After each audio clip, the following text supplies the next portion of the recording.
Hindi po, pwede na po makaupo ang lahat.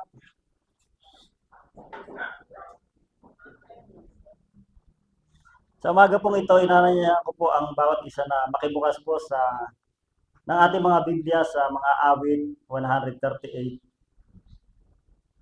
verse 1 to 8. Ito po yung sa Psalms of David. Sabi po rito, I will praise you with my whole heart.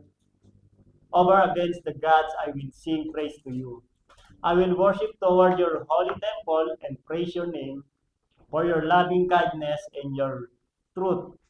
For you have exalted your word above all your name. In the day that I cried out, you answered me and made me bold with strength in my soul. All the kings of the earth will praise you, O Lord, when they hear the words of your mouth. Next. Yes, they will sing of the ways of the Lord, for great is the glory of the Lord. Though the Lord is exalted, yet he regards the lowly, but the proud he knows at a distance. Though I walk in the midst of trouble, you will revive me. You will stretch out your hand against the wrath of my enemies. In your right hand will save me. Last verse po. The Lord will perfect what relates to me. Your mercy, O Lord, continues on forever. Do not forsake the works of your own hands. Ito po ang napakagandang balita na sa umagang ito.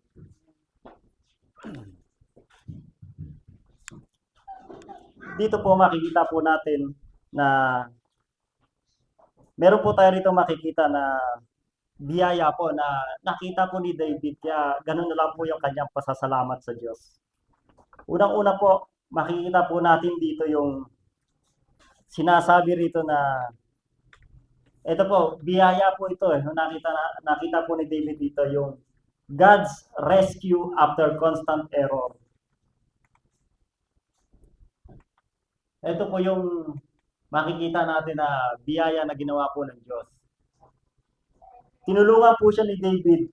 Tinulungan po siya ng Diyos, si David, nung siya ay mga nabibitag po ng kanyang mga kalaban. Kamukha po nung sinasabi dun sa Psalms 25:15. My eyes are always on the Lord, for He will rescue me from the traps of my enemies. Dito po sa binasa natin sa 138, sabi rito sa Tagalog po version, 138 verse 7, kahit ako'y nagdaranas ng maraming suliranin, ako'y walang agam-agam panatag sa iyong piling. Naghahandang harapin mong mapupusukong kaaway.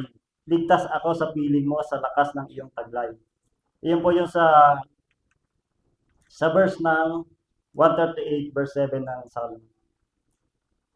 Meron pa rin po tayo makitang biyaya dyan.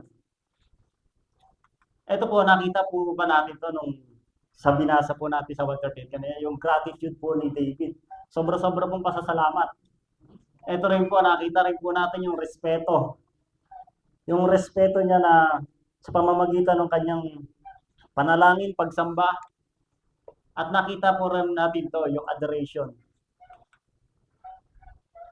Yung kanyang pagdiriwang nung siya iniligtas ng Diyos at yung kanyang exaltation o kadangilaan ng Panginoon sa buhay ni David. Pinakita po lahat ito. Itong biyaya po nito, kitang-kita po ni David, kaya po siya nakakapagpuri sa Panginoon. Marami po kasing tao na katagumpayan yung sa sarili niyang katagumpayan, umaasa, kaya hindi po ganun yung pagpupuri. Eto kaya po, ang pagpupuri ni David ay ganun-ganun na lang po dahil yung biyaya po ng Diyos na nakikita niya sa bawat galaw ng kanyang buhay. Sabihin na po natin na si David nagkakamali, pero nakikita pa rin po doon yung kabutihan ng Diyos na meron po siyang sapat na pagliligtas sa panahon ng pangangailangan ni David na yun. Ito po yung verse na yun.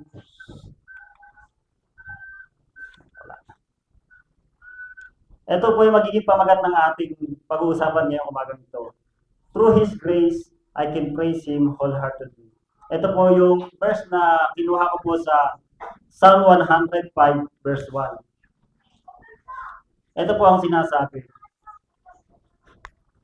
Give praise to the Lord, proclaim His name, make known among the nations that He is what He has done. Ito po yung sinasabi ng talata na to na, ang sabi po dyan, give praise to the Lord, proclaim His name, make known among the nations what He has done. Yung mga ginawa po ng Panginoon na mabubuting bagay ang dapat po nating ihayag sa ating mga kapatiran, ihayag sa buong nation, ihayag sa mga tao na wala pa po sa biyaya ng Diyos. Dahil ang biyaya po ng Diyos ang nakakapagpabago sa tao. Sabi po rito, ang points po natin number 1 is, I can praise Him wholeheartedly because makakapagpuri po tayo sa Panginoon dahil my sins are forgiven. Ito po ba yung ginawa ng Panginoon para sa atin? Pinatawad niya po ba tayo sa ating mga kasalanan nung sinauna pa? Ito po yung dapat nating sabihin sa ating mga wala pa rito sa loob. Wala pa rito sa ating mga kapatiran na nangangailangan po ito. Kailangan po nilang malaman na tanggapin nila ang Panginoon at pinatawad na po sila ng Panginoon. Magtiwala lang po sila sa Panginoon. Meron po rito istorya doon sa Lucas verse 7:36. Ito po yung istorya na ang Panginoong Jesus ay pumunta doon sa inimbitahan ng Pariseo na si Simon. Alam naman po siguro natin yung istorya na yun.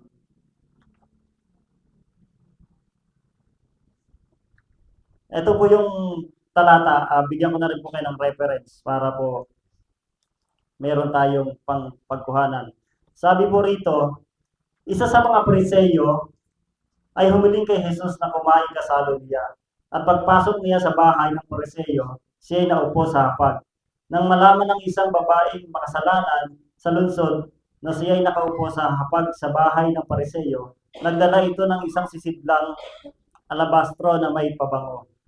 At tumayo siya umiiyak sa likuran sa may paanan ni Jesus. Pinasimulan niyang basahin ang kanyang mga paa ng kanyang mga luha. Pinunasan ng mga ito ng kanyang buhok. Patuloy niyang hinagka ng mga paa ni Jesus at binuhusan ang mga ito ng pabango. Na makita ito ng Pariseo na nag-anyaya sa kanya, ay sinabi nito sa kanyang sarili, Kung ang taong ito ay isang propeta, nakilala sana niya kung sino at anong uri ng babaeng itong humihipo sa kanya, sapagkat siya ay makasalanan. At pagsagot ni Jesus ay sinabi niya sa kanya, Simon, mayroon akong sasabihin sa iyo. At sinabi niya, Guro, sabihin mo, may 2 taong nanghiram sa isang taong nagpapautang. Ang isa ay umutang ng 500 denaryo at ang isa ay 50. Nang sila'y walang maibayad, pareho niyang pinatawad sila ngayon. Alin sa kanila ang higit na nagmamahal sa kanya? Sumagot si Simon, sa palagay ko ay iyong pinatawad niya ng mas malaki at sinabi niya sa kanya, tama ang iyong hatol. At pagharap niya sa babae ay sinabi niya kay Simon, nakikita mo ba ang babae ito? Pumasok ako sa iyong bahay, hindi mo ako binigyan ng tubig para sa aking mga paa. Subalit binasa niya ang aking mga paa ng kanyang mga luha at pinunasan ang mga ito ng kanyang buhok. Hindi mo ako hinalikan, subalit buhat ng ako'y pumasok, ay hindi pa siya humihinto ng paghalik sa aking mga paa. Hindi mo binuhusan ng langis ang aking ulo, subalit binuhusan niya ng pabango ang aking mga paa. Kaya't sinasabi ko sa inyo, ang marami niyang kasalanan ay pinatawad na, sapagkat siya ay nagmamahal na malaki, subalit ang pinapatawad ng kaunti ay nagmamahal ng kaunti. At sinabi niya sa babae, pinatawad na ang iyong mga kasalanan. Ito po yung tagpo na yon na sa pangyayaring iyon, hindi nakikita ng ibang mga Pariseo na ang kapatawaran ay nagmumula lamang sa Panginoong Hesus. Yung babae po na yun na pinatawad po, na ang sabi ng Pariseo, kung nalalaman lang kung propeta ito, kung nalalaman lamang niya na makasalanan yung humihipo sa kanyang babae. Kumbaga, na-degrade pa ng gusto yung babae doon. Pero ang sabi ng Panginoong Hesus sa verse 48, pinatawad na ang iyong mga kasalanan. Dahil ba yung babae na yun ay gumawa po ng mga ganung bagay, kaya po siya pinatawad? Hindi po. Dahil ba pinunasan ng babae yung nanluha yung kanyang mga paa, pinunasan ng langis yung kanyang buho, kaya po siya pinatawad? Hindi po. Mabuti po ang Diyos, kaya po, bago pa gawin ng babae yun, pinatawad na po yung babae yun dahil alam ng babae kung sino lang ang may kakayahang magpatawad. At iyon po ang ating Panginoong Diyos. Sabi rito, sa ating pagpupuri ng buong puso, maihayag natin sa mga tawang kanyang ginawa sa krus para sa ating kapatawaran. Iyon po yung dapat natin na iahayag. Kaya nga po sabi nung sa Psalm 105, di ba? 105 verse 1, ihayag sa buong nation ang kanyang ginawa. Mabubuti po ang ginawa ng ating Panginoon, kaya dapat po ito yung ating maihayag. Ito po yung dapat na lumalabas sa ating bibig. Sa tuwing tayo maiimbitahan o sa tuwing tayo makipagkwentuhan sa ating mga katrabaho, kapitbahay, yung mga mabubuting gawa po ng Panginoon ang dapat po natin maihayag. Sabi nga po ng Psalm 132 verse 1, dito ba yan? Sabi po rito ng Psalm, verse 32, chapter 32 verse 1, oh, what joy for those whose disobedience is forgiven, whose sin is put out of his sight. Sabi ron, whose sin is put out of his sight. Yung iba po kasi mga sabi ng nakalagay po doon, covered. Ito lang pong NLT, yung New Living Translation na naglagay po na whose sin is put out of his sight. Yung iba po ang nakalagay, his sins have been taken away. Inalis o tinakpan. Ito po yung sa NLT, whose sin is put out of his sight. Kumbaga yung taong makasalanan, hindi na po niya nakikita yung kasalanan dahil sa pagpapatawad ng Panginoong Hesus. Nakakagawa po tayo ng kasalanan pero inalis na po yun ng Diyos sa ating harapan. Hindi na po dapat yun yung makita natin. Hindi na po dapat yun yung lakaran natin. Yung pag-aalis po na yon ng Panginoon sa ating harapan ng kasalanan, nagpapatunay po yun na ang Diyos ay mapagpatawad. Yun po yung katibayan na kahit ilang beses po tayo magkamali, sinasadya man natin ito o hindi, nandiyan pa rin po yung kapatawaran ng Panginoon para sa atin. Yun po yung, eto na po tayo sa slide number 2 po. I can praise Him wholeheartedly because He came into the world to save sinners like me. Isa rin po ito sa masasabi natin habang tayo ay nandito po sa ibabaw ng mundo. Katulad nga po ng sinasabi na dapat nating sabihin yung mabubuting bagay na ginawa ng Diyos. Isa po ito na naparito ang Panginoong Hesus para tayo ay iligtas. Niligtas na po tayo ng Panginoon kung tayo po ay tinanggap natin ng Panginoon. Sabi po rito, sila, ikaw, ako, o tayo, alam natin na wala tayong kakayahang iligtas sa ating sarili. Alam po ba natin yon? Na wala po tayong kakayahan na iligtas ang ating sarili, kundi ang Panginoong Hesus lamang po ang tunay na tagapagligtas. Yung iba po, ganito, panasimba naman ako. Anak naman ako ng ganito, anak naman ako ng bishop, ng pastor. Pero hindi po doon magmumula yung kaligtasan po ng isang tao. Yung kaligtasan po ay nandun po sa relasyon natin sa anak ng Diyos na ating Panginoong Hesus. Kahit sino pa yung sasabihin natin na yung pinanggalingan nating angkan na naglilingkod sa Panginoon, maaari din po yun na magbukas sa ating isipan na yung kanilang ginagawa ng ating mga ninuno na naglilingkod sa Panginoon, magdadala po sa atin sa pagkaunawa sa Diyos. Sa pagkaunawa sa ginawa ng ating Panginoong Hesus. Kaya nga po sabi ng Roma 3:23, yamang lahat ay nagkasala at hindi nakaabot sa kaluwalhatian ng Diyos. Lahat po nagkasala. Kahit sabihin po natin ito yung mga sinasabi nila mga Pariseo, mga naglilingkod sa templo ng Diyos, lahat po nagkasala. Ang hindi lamang po nagkasala ay ang ating Panginoong Hesus, na siya lamang po yung nakatupad sa buong kautusan na dapat po nating panampalatayanan. Kaya nga po sabi ng 1 Timothy 1:15, ano po sabi dito? Sabi po rito, totoo ang pahayag na ito at dapat paniwalaan ng lahat. Si Kristo Jesus ay dumating sa sanlibutan upang iligtas ang mga makasalanan. Kasama po ba tayo dyan? Kasama po ba tayo sa mga makasalanan? Aminado po tayo dahil kailangan po natin ng tagapagligtas. Yung mga nag-iisip sa kanila sa sarili na sila po ay matuwid, maliwanag po ang kanilang isipan na hindi po nila kailangan ng Panginoon Jesus. Yung iba pong nasa isipan na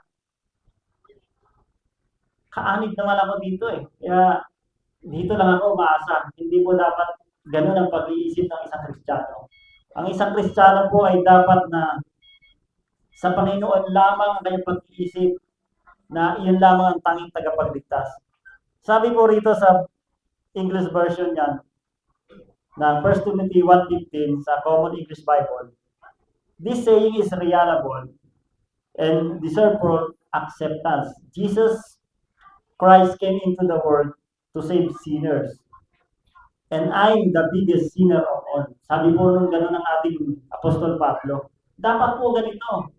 Dapat aminado po tayo na tayo'y makasalanan at kailangan po natin tagapagligtas. Ito pa po isang magandang salin sa The Message. Sabi po rito, here's a word you can take to heart and depend on. Jesus came into the world to save sinners. I'm proof public sinner number 1. Ganun po yung pagkakakilala ng Apostol Pablo ngayon sa kanyang sarili. Siya po yung isa na public sinner number 1.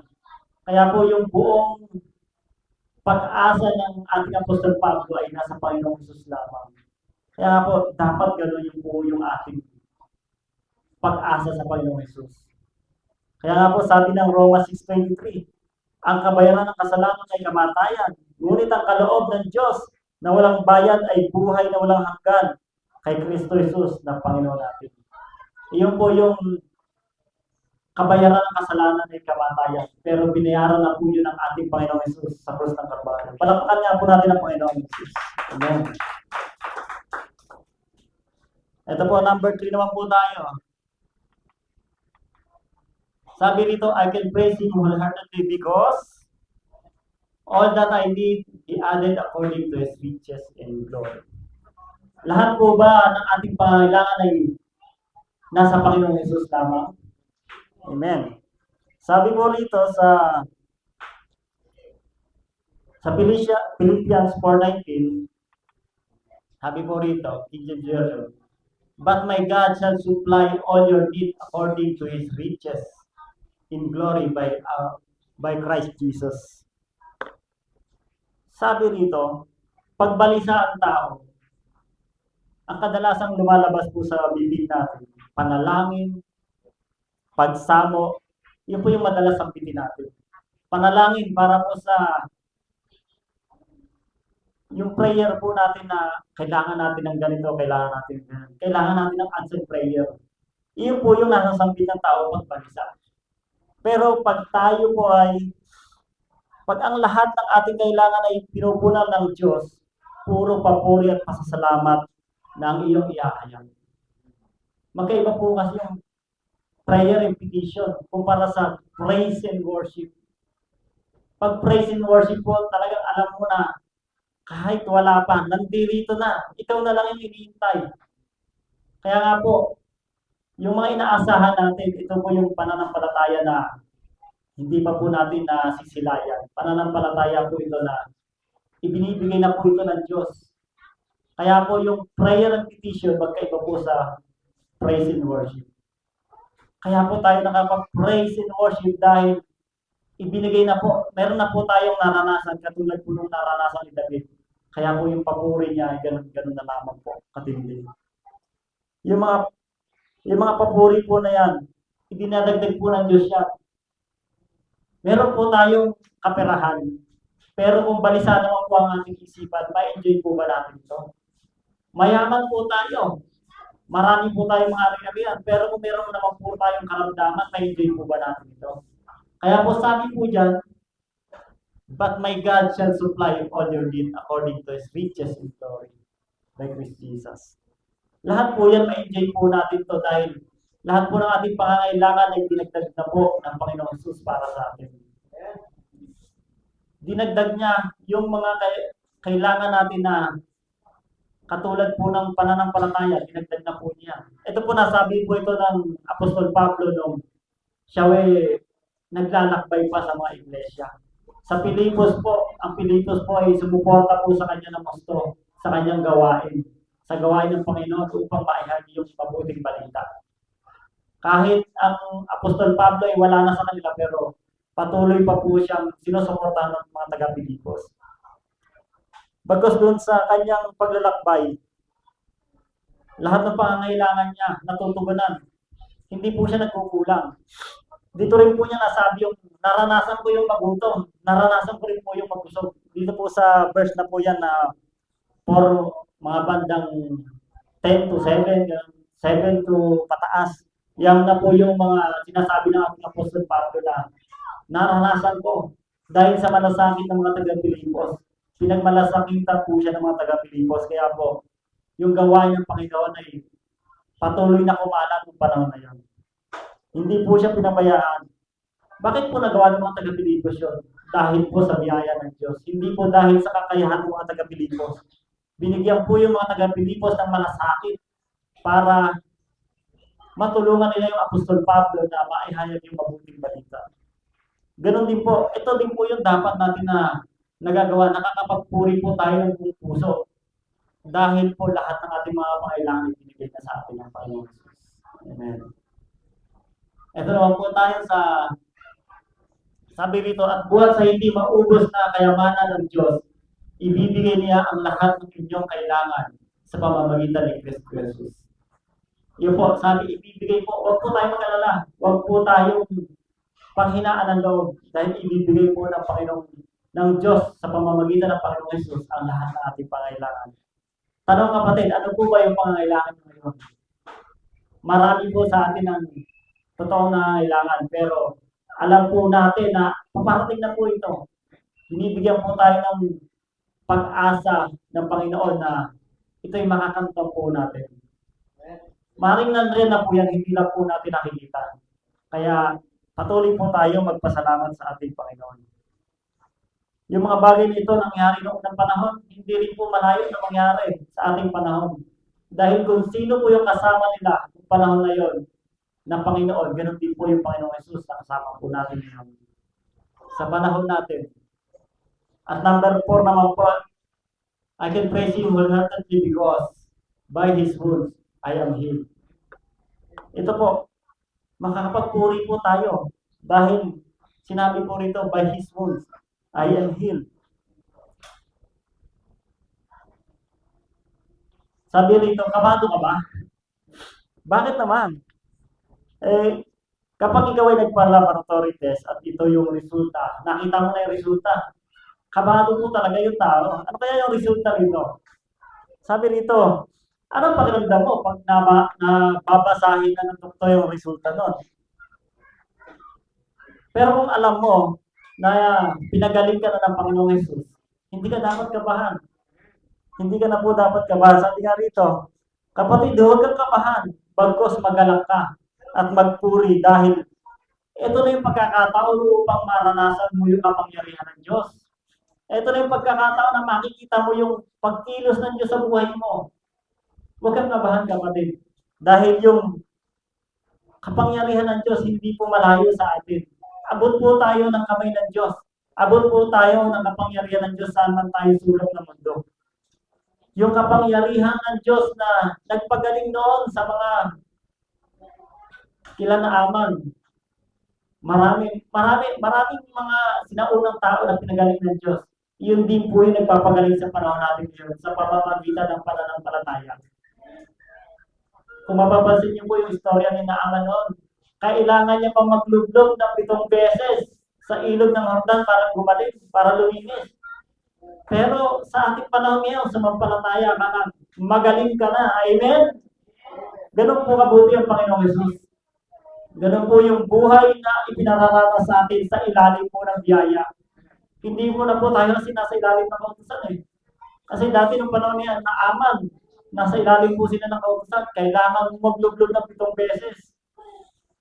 Ngayon kapatid, pag may lumapit po sa propeta, sabi, para gumaling ka, maglublob ka sa ilog ng Marilao ng 7 beses. Kaya mo po ba? Hindi po. Dahil alam po natin na ganun po katindi ang dumi ng ilog sa panahon natin ngayon. Pero ngayon, sumampalataya ka lang sa Panginoong Yesus na sa kanyang mga latay, sa kanyang mga sugat, gumaling ka na. Pangako po ito ng Panginoong Yesus. Sabi po sa 1 Peter 2:24, He himself bore our sins in His own body on the tree, so that we, being dead to sins, should live for righteousness. By His words, you were healed. Ito po sabi ng Isaiah 53:5. But He was pierced for our offense. He was crushed for our wrongdoings. But the punishment for our well-being was laid upon Him. And by His wounds, we are healed. Kahit nung lumang tipan pa po, sa panahon nila Isaiah, binanggit na po yan, na mangyayari po ito sa panahon po natin ngayon. Yan po yung dapat nating panghawakan, na sa buhay natin merong kagalingan. Sa bawat isang may mga karamdaman, nakaready na po ang kagalingan ng ating Panginoong Yesus na ginawa niya po sa krus ng Kalbaryo. Meron po ritong isang tagpo sa pangyayari na makibukas po tayo kung meron po tayong Bible sa Luke 17. Ito po yung pinagaling ni Jesus ang 10 keto. Alam na po natin yung mga istorya nito, pero sabi po rito, nung siya naglalakad, meron pong silang nakasalubong na 10 may sakit at lumapit sa Panginoong Jesus. Sige po, pwede po nating basahin para po meron po tayong reference. Sabi po rito sa Luke 17,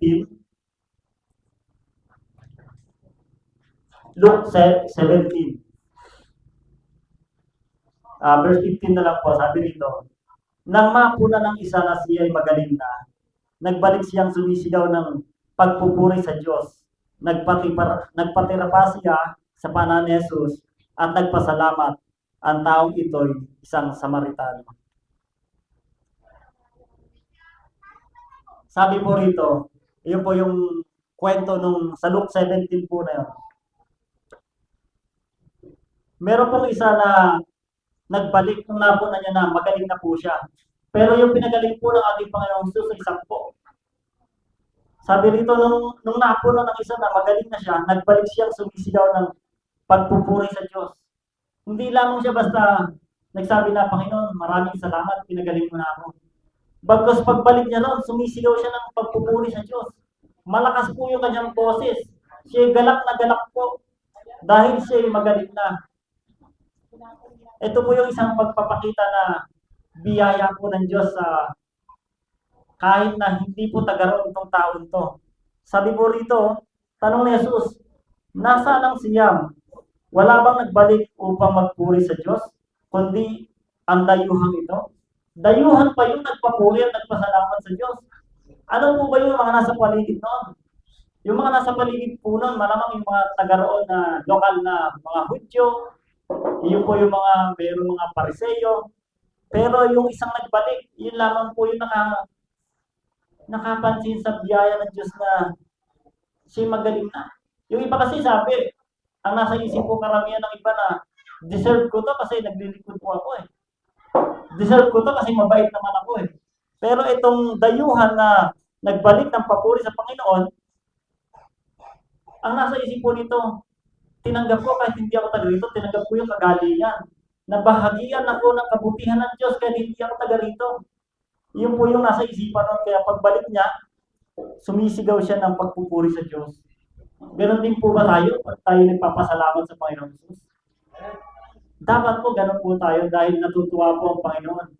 Pagka tayo'y magalak na nagpupuri, pagka tayo po'y magalak na nagpapasalamat sa Kanya, dahil po ang kagalingan po ay ready na para sa atin. Ganun po yung dapat nating maging lakaran sa buhay. Dahil yung kagalingan niya, naka-ready na po yan bago pa tayo ipanganak. Yung kagalingan na po yan na tinapos na po yung Jesus sa cross ng Kalbaryo, naka-ready na po yan bago pa tayo magkasakit. Kaya kung ano man yung sakit mo ngayon, naniniwala ako na ngayon ang iyong kagalingan. Ngayon ang iyong kagalingan dahil ang Panginoong Jesus ay sumasa atin pagpakailanman. At yung mga gumaling po na yun na siyam, naniniwala po ako na balang araw, dumating din sa panahon nila na naisip nila na, oo nga, pinagaling ako ng Panginoon, pero hindi man lang ako nakapagpasalamat. Hindi po sila nakukondem, kundi nagkaroon po sila ng kaisipan na ito yung dapat nilang gawin. Pasalamatan ang Panginoon dahil sila ay magaling na. Kaya na nila magpuri sa Panginoon dahil magaling na sila. Nakakapagpuri po ba isang tao kung ito'y nakahiga sa karamdaman? Malamang po hindi. Nakakapagpasalamat po ito, tama. Pero yung kamukha ng ginawa ng dayuhan ito na sumisigaw ng papuri, maaaring hindi po natin ito magawa habang tayo nakaratay sa higaan ng karamdaman. Kaya ngayong panahon po ito, habang tayo malakas pa, patuloy po tayo magpuri sa Panginoon. Habang ang kalakasan ay pinapagawin po sa atin ng Panginoon, araw-araw, gawin po natin itong pagpupuri. Hindi po natin ito dapat gamitin sa walang kwentang bagay, sa mga bisyo. Huwag po natin itong gamitin yung ating kalakasan para sa mga hindi nakakapagpalugod sa ating Panginoon.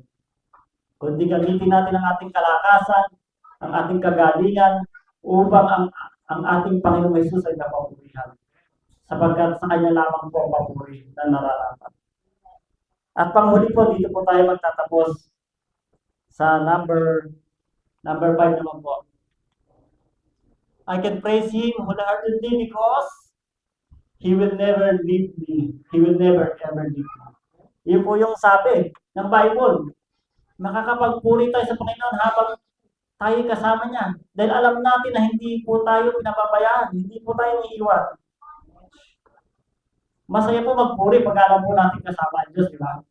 Amen. Lalo sa umaga nito, alam po natin na kasama po natin ang Diyos. Palakpakan po natin ang Panginoong Jesus. Kasama po natin ang Diyos. Sabi po rito sa Joshua 1:5, sabi po rito, no one will be able to stand against you as long as you live. I will be with you. Just I was with Moses, I will not leave you or abandon you. Pangako po ito ng Panginoon. Pangako po ito ng Diyos. Kay Joshua noon. Hindi po siya iiwan, hindi po siya mababayaan. Hindi po siya abandonahin. Si Joshua po ito, yung pumalit, yung halilin ni Moses. Sapagkat si Moses ng panahon is wala na.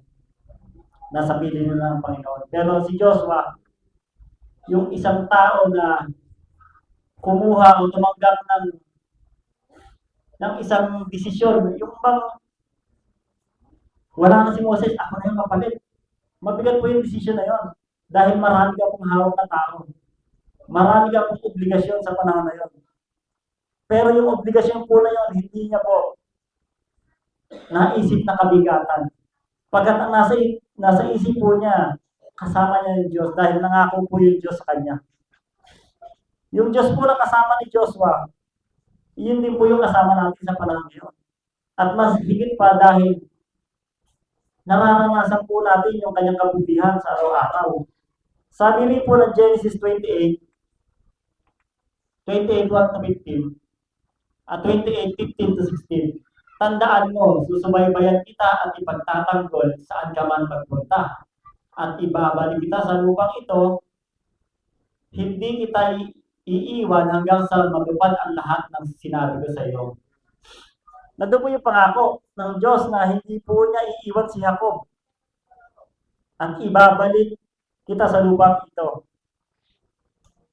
Meron pong pangako dito na ibabalik. Ganon din po sa pangako din po sa atin. Hindi po tayo taga rito sa lupa. Hindi po tayo ang residente ng Tagalupa, kundi tayo po ay taga-langit. ibabalik po tayo ng Diyos hanggang sa matutupad ang sinasabi ng Panginoon sa atin. Iyon po yung pangako ng Diyos na dapat po natin panghawakan. Marami pong pangako ang Diyos na nasa hinaharap pa po natin. Pero yung pangako pong ito, naniniwala ako na tutuparin po ito ng Diyos at yung karamihan po rito natupad na. Hanggang sa tayo po'y nabubuhay, naranasan na po natin ito. At ito po yung pangako ng Panginoon kay Jacob na ibabalik kita sa lupain ito. Yung lupain niya noon, yun yung property nila dati. Pero sa panahon natin ngayon, ibabalik po tayo ng Diyos sa piling niya. Sa takdang panahon. Hindi niya po tayo iiwan. Sabi nga po yan, di ba? Hindi kita iiwan hanggang sa matupad ang lahat ng sinasabi ko sa iyo. Kaya panghawakan po natin yung mga salita ng Diyos. Sabi pa po rito ito po yung tagpo kasi na si Jacob nagbalik sa lupain iyon. Basahin lang din po natin para po sa ating referensya. Genesis 28 umpisa na po natin sa verse 10. Sabi po rito, verse 10, umalis si Jacob sa Beersheba at pumunta sa Haran. Dumating siya sa isang lugar at nagpalipas ng magdamag doon sapagkat lumubog na ang araw. Kumuha siya ng isa sa mga bato sa lugar na iyon at inilagay sa kanyang ulunan at nahiga roon upang matulog. Napagod po pala si Jacob sa kanyang paglalakbay kaya nakakita siya ng bato, ginawa niyang unan. Sabi po rito, siya ay nanaginip na may isang hagdan na nakalagay sa lupa na ang dulo ay umabot sa langit at ang mga anghel ng Diyos ay nagmamanhik-manaog doon. Interesting po itong isang bagay dito na hagdan. Ito po yung reference, ito po yung shadow ng ating Panginoong Hesus noong panahon na yon. Ito po sabi, siya ay nanaginip na may isang hagdan na nakalagay sa lupa na ang dulo ay umabot sa langit. Nakikita niyo po ba yung kagandahan nitong verse na to? Yung hagdan po, yung paanong hagdan nasa lupa at yung dulo nasa langit. Ibig sabihin may access po tayo sa pamamagitan ng ating Panginoon Hesus mula sa lupa papuntang langit. Iyon po yung sinasabi na hagdan na ito. Ito yung nagko-connect sa lupa. Ito yung nagko-connect sa tao papunta sa Diyos. Ito po yung ating Panginoong Hesus. Sabi po rito sa verse 13, at ang Panginoon ay tumayo sa tabi niya at nagsabi, ako ang Panginoon, ang Diyos ni Abraham na iyong ama, at ang Diyos ni Isaac. Ang lupang kinahihigaan mo ay ibibigay ko sa iyo at sa iyong binhi. Ang iyong binhi ay magiging parang alabok sa lupa, at ikaw ay kakalat sa kanluran, silangan, hilaga at sa timog. At ang lahat ng angkan sa lupa ay magpapalain sa pamamagitan mo at ng iyong binhi. Verse 15 po, alamin mo na ako'y kasama mo at iingatan kita saan ka man pumunta at ibabalik kita sa lupain ito sapagkat hindi kita iiwan hanggang hindi ko nagagawa ang ipinangako ko sa iyo. Iyon po yung hanggang verse 15. Pagmasdan niyo po yung verse 16, sabi po rito, nagising si Jacob sa kanyang panaginip at sinabi, ano po yung sabi? Hindi ko alam, narito pala si Yahweh. Ang haba na ng usapan nila nung nagising siya. Siya nga po kasi natutulog noon sa panahon na yun dahil sa pagod. Pagkagising niya sabi, hindi ko alam, narito pala si Yahweh. Kayo po ba, alam niyo po ba na nandito ang ating Panginoon? Amen. Tunay nga po na sabi, hindi niya po tayo iwan, hindi niya po tayo pababayaan. Natutulog man tayo, bising. Nasa kadiliman man o sa liwanag, nandun po ang ating Panginoong Hesus. Kaya sabi rito, dapat mong malaman na ang Panginoon ay kasama mo palagi. Dapat po nating isaisip na kasama mo palagi ang Panginoon. Ano man yung pinagdadaanan mo, dapat kasama po siya. Nakatulog po kasi si Jacob dahil sa pagod. Kaya pagkagising niya, yun yung banggit niya, narito pala ang Panginoon, narito pala si Yahweh. Hindi niya alam, pero ngayon alam na niya, Kaya meron po siyang ginawa upang alalahanin yung lugar na yun. Kung yung mga ginawa niya po na yun, pwede po nating basahin pag uwi po natin sa bahay para meron po tayong assignment. Yun po, yung mga ginawa ng Panginoon, ng Diyos, ng panahon na yon, ganun din po yung ginagawa niya sa panahon natin ngayon. Kasama po siya natin. Ano po naman yung mga verses na sa panahon natin ngayon ay nangako po yung Panginoon, na nangako po yung Diyos. Meron din po tayo mababasa sa Mateo 1:23. Sabi po rito, kasama natin ang Diyos. Nung ipinanganak na po yung Panginoong Jesus sa pamamagitan po ni Maria. Ang sabi doon, ito yung kanyang ipangalan. Kasama natin ang Diyos. Emmanuel, kasama po natin ang Diyos. Yun po yung sabi ng Bible verses po. Ngayon po sa panahon natin na to, ano po yung ating natutunan? Ano po yung ating dapat tandaan? Na meron po tayong nalaman. Nalaman mo po bang ikaw ay pinatawad na? Amen? Nalaman mo po bang ikaw ay niligtas na? Nalaman mo po bang ikaw ay pinagpala, pinagaling? Amen, di ba? Pinagpala na po tayo. At nalaman mo ikaw ay hindi ng Diyos iiwan at hindi pababayaan. Sabi po rito, ito ay magbubunga ng buong pusong pagpupuri sa ating Diyos. Tunay nga po, dapat alam po natin lahat ito. Yung iba po kasi kaya hindi sila po puso na pagpupuri. Marami pa po silang hindi nalalaman na kasama nila ang Diyos, na pinatawag sila, pinagaling na sila, pinagpala, at hindi sila iiwan. Ganun po ang isang Kristiyano, dapat alam po natin yung mga bagay na yun. Alam po natin. Bakit po dapat natin malaman?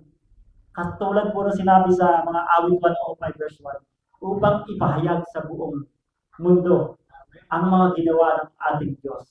Amen po? Kaya po ito po ang dapat nating tandaan.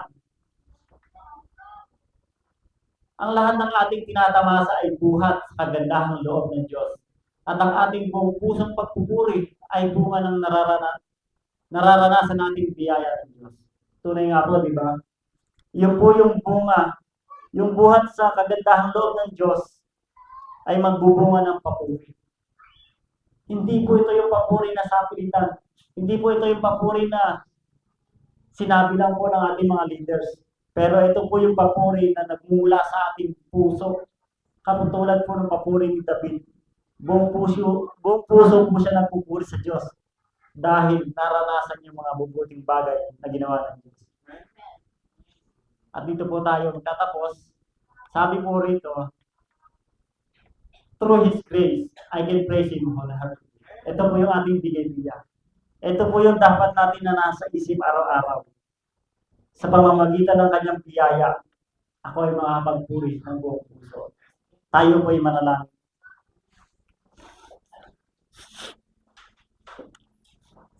Praise the Lord.